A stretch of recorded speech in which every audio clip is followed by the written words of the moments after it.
हिंदी वर्णमाला के दो भाग, स्वर और व्यंजन।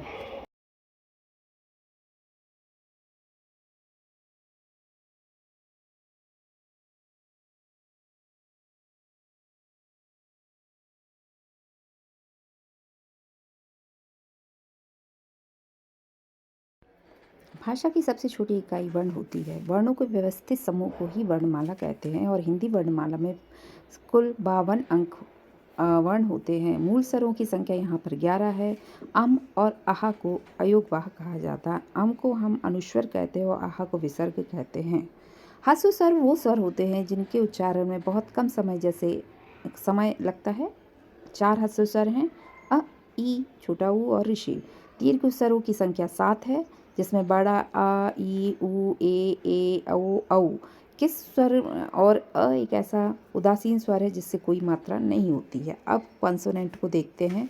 मूलतः 33 कॉन्सोनेंट की संख्या है, जिसमें 25 स्पर्श व्यंजन हैं। क वर्ग को उच्चारण कंठ से होता है। च वर्ग का उच्चारण तालु से होता है। ट वर्ग का उच्चारण मूर्धा और त का दांत, प का लिप्स यानी कि होंठ से। अंतस्थ व्यंजन जैसे कि य, र, ल, व है और ऊष्म व्यंजन 4 श, श, ह है। य और व को अर्धस्वर भी कहा जाता है।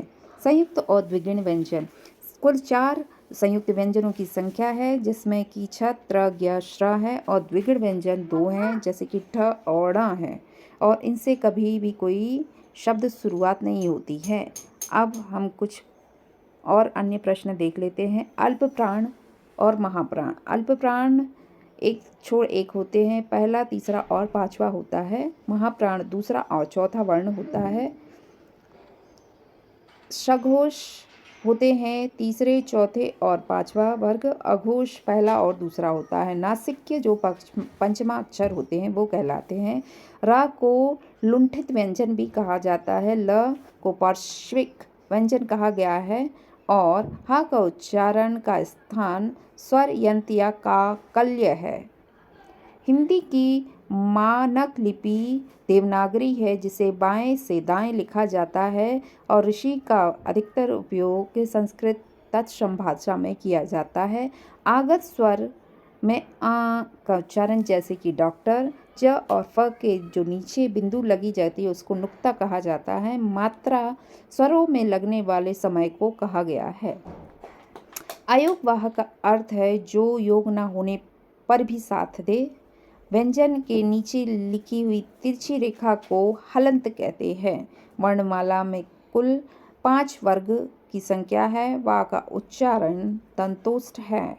श का मूर्धा, स का तालु। संयुक्त व्यंजन 4 व संयुक्त स्वरों की संख्या 4 है और लुप्त